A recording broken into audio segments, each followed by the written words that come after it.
After my husband and I moved in together, his spoiled sister and her loser boyfriend demanded a spare key. "We need to check in whenever we want," they said. My husband gave them the key without even asking me. I just smiled and waited. 1 week later, they let themselves in, only to find themselves locked inside with someone they never expected. When Danny and I moved into our new home in Austin, Texas, I thought it was the beginning of something great. We'd been married for almost a year, and this was supposed to be our fresh start. A cozy 3-bedroom in a quiet neighborhood.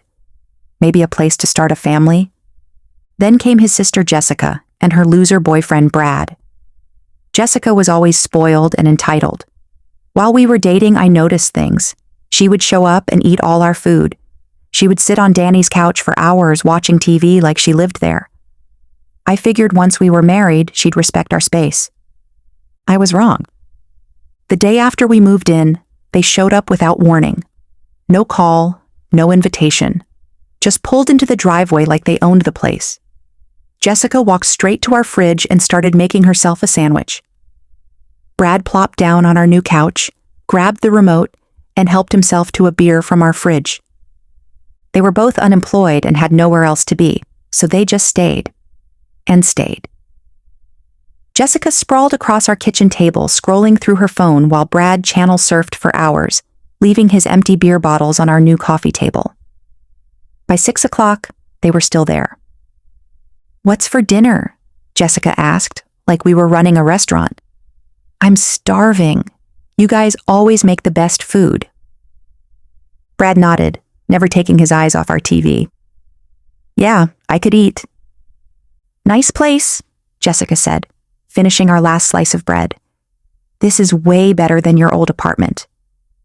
"Much bigger TV too," Brad added, putting his feet up on our ottoman. Then Jessica looked around and said, "So when do we get our spare key?" I blinked. "Sorry, what?" Brad laughed like it was obvious. "Of course we need a key. What if we want to come over when you're not here?" Jessica added, "Yeah, sometimes we just want to hang out, use the pool, raid your fridge, family stuff." I looked at Danny, expecting him to shut them down. Instead, he said, "Yeah, that makes sense," and handed them a key. I wanted to scream, but I forced a smile. "Of course," I said. "You're right." That's when I started planning. For a week, I acted like the perfect sister-in-law. I thanked them, joked about how they should make themselves at home, even told them to stop by any time. But every moment I wasn't smiling at them, I was setting a trap. Step 1, I added a second lock to the door that could only be opened from the inside. Step 2, I installed a motion camera in the living room. Step 3, I called my brother Jake and arranged for him to legally stay as my guest with full tenant rights for the week. I got the landlord's permission and everything was documented. Then I waited. Exactly 1 week later, my phone buzzed. Motion detected in the living room. I opened the app and saw them. Jessica and Brad walking around our house like they owned it. Jessica was in the kitchen making herself lunch with our groceries, using our good plates and leaving a huge mess. Brad was sprawled on our couch watching our TV with his feet up on our coffee table, eating our snacks straight from the bag. Then I watched Jessica open our bedroom door and start going through our closet. She pulled out one of my sweaters and held it up to herself in the mirror. Brad got up and opened our mail on the counter, reading through our bills like they were his own. They ate our food, drank our drinks, and made themselves completely at home. Then they tried to leave and found the door wouldn't open. I watched as Brad tugged at the door. Then he noticed the extra lock. His face turned red. Then the basement door opened and in walked Brother Jake. Brother Jake is tall, muscular, tattooed, and scary looking. He's ex-military and now works as a bouncer at a nightclub. He still has that disciplined, no-nonsense attitude that makes people think twice. He walked into the room and said, "Well, well, well. What do we have here?" Brad froze. Jessica screamed. "What are you doing in our house?" Brad yelled. Jake raised an eyebrow. "Your house? You're trespassing." "We live here," Jessica shouted. This is my brother's place. Jake laughed and pulled out keys. Funny, I live here. That's right. Brother Jake was legally staying as my documented guest with full tenant rights for the week. They had just broken into someone else's legal residence. Brad turned red. Jessica looked ready to faint. Jake calmly leaned against the wall. You know what's ridiculous? Walking into someone else's house and eating their food like you own the place. Brad grabbed his phone. I'm calling Danny. He dialed Danny's number and put it on speaker. What's going on? Danny asked, panicked. Brad shouted into the phone. There's some guy in your house claiming he lives there. My brother Jake called out loudly. Tell him it's brother Jake. Not some guy, Jake said from the kitchen. Brother Jake. Silence on the phone. I'm coming home, Danny said and hung up. When Danny and I both arrived home, the tension was thick. Jessica sat on the couch, arms crossed, still wearing my sweater. Brad was fuming, surrounded by empty beer bottles and chip bags. Jake sipped water in the kitchen like nothing happened. Our food was scattered across the counter where they'd been making lunch, dirty dishes piled in the sink, and crumbs everywhere. Our mail was torn open and thrown on the floor. Jessica had clearly raided our bathroom too. My expensive face cream was sitting open on the coffee table next to Brad's dirty feet. Hey babe, I said cheerfully. What's going on? Brad shoved the lease at me. This is crap. I shrugged. Funny. The landlord didn't think so when he approved Jake's guest residency. Jessica snapped. You think this is cute? This game of yours, you've gone too far. I folded my arms. Too far? Like eating our food and watching our TV without permission? Brad yelled, We have a key! Jake snorted. Yeah, and how's that working for you? Danny finally spoke up. One look at the room and he sighed. Jesus Christ. Jessica grabbed him. Did you know about this? He hesitated. You did, she whispered. You let her do this. He rubbed his face. Jess. Brad lost it. Give us the key back now. I shook my head. No. We're family. We have a right to use this place. I laughed. No, you don't. You don't live here. You don't pay for this house. You have no right to eat our food and treat our home like your personal hangout spot. Brad stepped forward. You're making a big mistake. Jake laughed. I'd love to see how this ends. Brad yelled at him. Jake smiled wider. Jessica tugged Brad's arm. Let's go. But Brad wouldn't budge. You'll regret this, he said to me. I looked him in the eye. No, Brad, you will. That night, Danny and I sat in silence. So, he said, they're going to hate you forever now. Probably. I screwed up, huh? I gave them a key without asking you. He sighed. Yeah, I get it now. I messed up. Good. We changed the locks the next day, and for a while, we didn't hear a thing from them. Then on Friday morning, I got a call from our landlord. As soon as I picked up, I could tell something was wrong from his tone. Hey, he said, I just got a weird call from people who say they're your family. My heart sank. They were asking about your lease, he went on. They were trying to get information. I sat up. What kind of information? They wanted to know if it was possible to end your lease early, he said. Actually, they asked if I'd be willing to evict you. They even offered to pay off the rest of the lease if I let them rent the place instead. I gripped my phone so hard it hurt. I knew Jessica and Brad could be entitled, but this was too much. Luckily, our landlord wasn't falling for it. He told them no and laughed them off. But the fact that they tried to get us kicked out of our own home so they could take it, that crossed a major line. I didn't tell Danny right away. Not to hide it, but because I knew he wouldn't react the way this situation needed. His sister had always felt entitled to his stuff.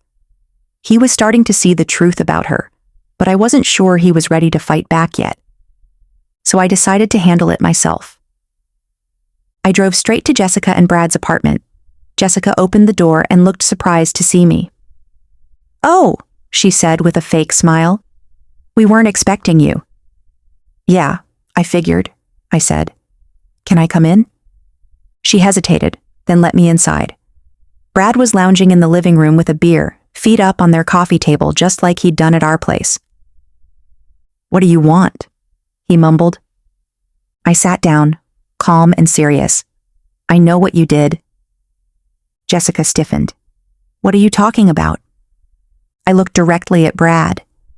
"You tried to get us evicted so you could take our house." That made him sit up and put his beer down. "I don't know what you're talking about," he said. I picked up my phone.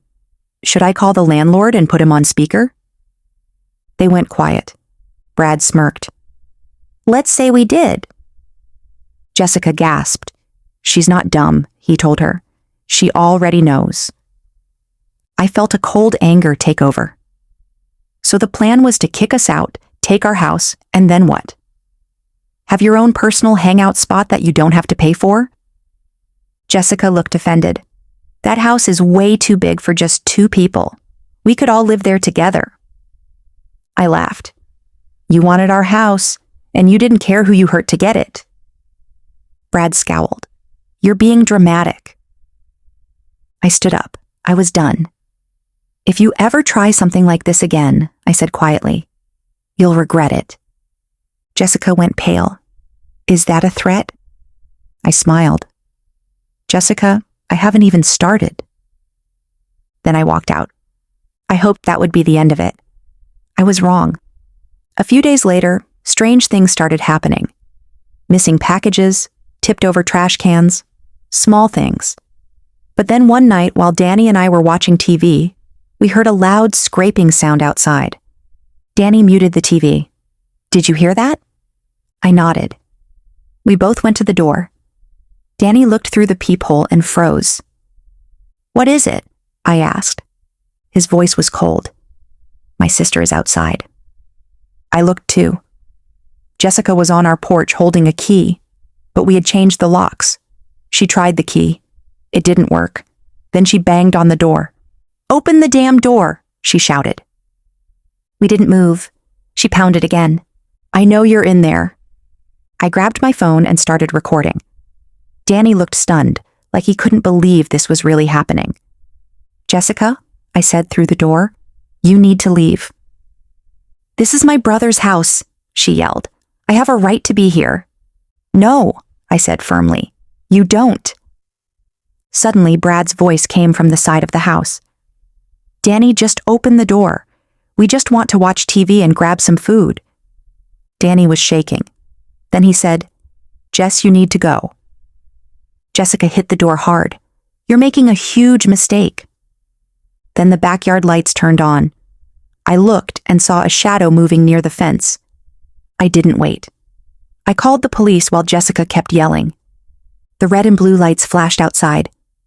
When the cops arrived, I stepped outside with my phone still recording. Jessica saw the officers and quickly changed her tone. "This is just a misunderstanding," she said. "This is my brother's house. We were just trying to visit." An officer turned to Danny. "Do you know these people?" Danny hesitated, then finally said, "They're my sister and her boyfriend. And they're trespassing." Jessica gasped. Brad's face fell. Danny had just chosen me over them. Danny stood tall. "They don't live here. They don't have a key anymore. They need to leave." One cop nodded. "Sir, I'm going to ask you both to leave the property." Brad looked like he might explode, but he didn't fight it. He just looked at Danny with a cold, bitter smile. "You think you're making the right choice?" he said. Danny didn't respond. Brad stepped closer and said, "One day you'll wake up and realize she took everything from you." But Danny didn't flinch, and in that moment, I knew we had finally drawn the line. A sharp pain hit my chest. Jessica was crying, shaking her head, not able to believe what was happening. "Danny, please don't let her do this to us," she begged. But Danny's face was hard as stone. "She didn't do anything," he said. "You did." That was the moment Brad lost it. His hands shook and his face turned red with anger. "You're not my family," he yelled. Then he turned and walked away. Jessica hesitated for a second, but then she ran after him, crying. They didn't look back. The cops waited until they were out of the neighborhood before they turned to us. "Do you want to press charges?" one of them asked. Danny shook his head. After they left, the house was silent. Danny sat on the couch, staring at the floor like the world was weighing him down. I sat beside him, not touching, not speaking, just waiting. After a long time, he sighed deeply. "They hate me now." I swallowed hard. "Maybe." He shook his head. "No, they do. Brad, he meant it." I didn't lie to him. Yeah, he did. Danny's hands tightened into fists, and he breathed shakily. "I don't know how to feel." I reached for him and he didn't pull away. "I know," I whispered. After a pause, he quietly said, "I think I always knew this was coming." I didn't say anything because deep down, I think I knew too. Days went by with no calls or messages from them. Nothing. Then one morning, Danny checked his email. He froze and went pale. "What's wrong?" I asked, moving behind him. He didn't speak. He turned the screen toward me. It was an email from a lawyer with big letters at the top. "Cease and desist order." "From Jessica and Brad," Danny read out loud, his voice flat. "They want us to stop alienating them from their family. They want us to go back to normal communication." I was stunned. "They're trying to make you talk to them legally?" Danny let out a short, bitter laugh. "Yeah, looks like it." I felt sick. They had treated our home like their personal entertainment center for years. And now that we'd finally set boundaries, they were trying anything to get back in. Danny sat back in his chair, staring at the screen. Then he closed his laptop and smiled. "They're desperate," he said softly. I tilted my head. "Yeah." He nodded. "Yeah." For the first time in weeks, he reached for my hand, and in that moment, I knew we had won. We sent one last email, a single sentence. "Do not contact us again." Then we blocked them everywhere. They tried. Oh, they tried. Fake numbers, anonymous emails, even a Christmas card accidentally sent to the wrong address. But we didn't respond. Slowly, they faded from our lives. It took Danny a long time to process everything. Some days were tough. Sometimes I could see the guilt creeping in. Doubt. The old instinct to give in to his sister's demands. But one night, as we sat on the porch looking at our quiet street, he turned to me and said, "I feel free." I squeezed his hand. "You are?" He smiled and said, "So can we invite Brother Jake over? I think he deserves a beer." I laughed, and for the first time in a long time, we were okay. Some people say family is forever, but the truth? Real family doesn't help themselves to your food and treat your home like their personal hangout spot. Real family doesn't make you feel like you owe them access to everything you own. Sometimes the strongest thing you can do is lock the door.